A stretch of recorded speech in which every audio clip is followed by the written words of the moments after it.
Après la cité de l'Union africaine où il a été reçu le dimanche 16 mars 2025 par le président Félix-Antoine Tshisekedi Tshilombo, l'envoyé spécial du président américain Donald Trump et membre du Congrès Ronny Jackson, accompagné de l'ambassadrice des États-Unis en République démocratique du Congo, Lucie Tamlin, a échangé le lundi 17 mars avec le président de l'Assemblée nationale, l'honorable Vital Kamerhe. Au centre de leurs échanges, la crise sécuritaire et humanitaire qui prévaut dans l'est de la RDC suite à l'incursion de l'armée rwandaise sur les territoires congolais en appui aux rebelles du M23, occasionnant un désastre humanitaire sans précédent dans les deux provinces du Nord Kivu et Sud Kivu.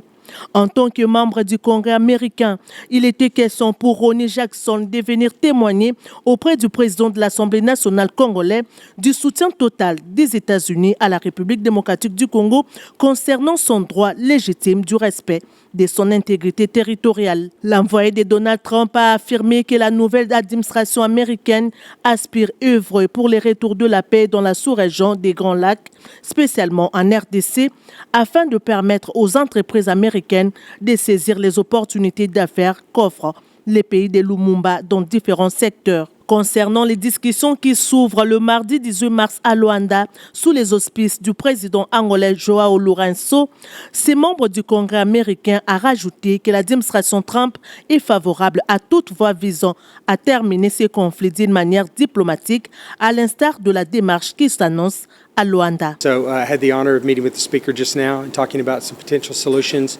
Met with the president. Yes.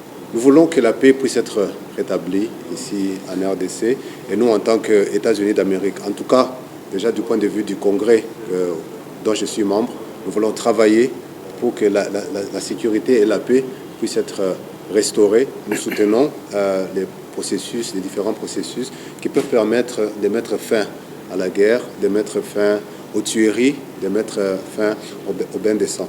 Et tout cela, nous le faisons pour que l'économie puisse reprendre, pour que les entreprises américaines viennent investir et travailler ici en RDC. Le président Trump, c'est un homme d'affaires, donc il aimerait effectivement que les États-Unis et le Congo puissent s'engager dans le domaine des affaires pour que nous puissions avoir la possibilité d'exploiter d'utiliser les ressources de la RDC pour le développement de la République démocratique du Congo, mais aussi pour notre propre sécurité. Très attentif, le président de la Chambre basse du Parlement, le professeur Vital Kamerhe, s'est montré réceptif et optimiste face à cette démarche américaine. Fort de son expérience dans les processus de paix dans la sous-région des Grands Lacs, le professeur Vital Kamerhe a interpellé les diplomates américains sur la nécessité d'un accompagnement international pour la réussite de la démarche de Luanda.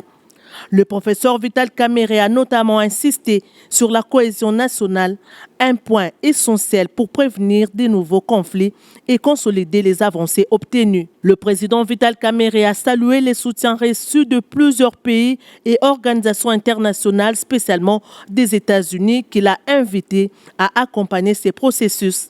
Le speaker de la Chambre basse du Parlement a rappelé qu'en ces moments, la République démocratique du Congo a besoin du soutien de tout le monde pour retrouver définitivement la paix durable dans les pays. Dans la même perspective, le président de l'Assemblée nationale, le professeur Vital Kamerhe, a échangé avec l'ambassadrice d'Espagne en République démocratique du Congo, Carmen Dir Oreja, venu lui témoigner aussi du soutien du Royaume d'Espagne dans la défense de son intégrité territoriale, aujourd'hui violée par l'armée rwandaise. Cette dernière a rappelé la longue amitié entre son pays et la République démocratique du Congo, une amitié datant de l'indépendance jusqu'à ces jours. L'ambassadrice d'Espagne en RDC a précisé que son pays va poursuivre avec son soutien à la République démocratique du Congo au niveau international et local. On a parlé de la longue amitié entre l'Espagne et la RDC.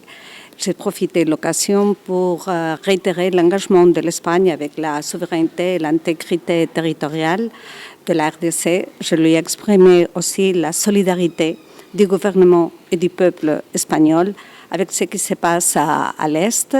Et en tant que pays ami, on a vu comment l'Espagne peut contribuer à la pacification du pays et à la prospérité des Congolais. Ces échanges s'inscrivent dans le cadre du front diplomatique ouvert par la Chambre basse du Parlement pour soutenir les efforts du gouvernement sur les plans diplomatiques et politiques.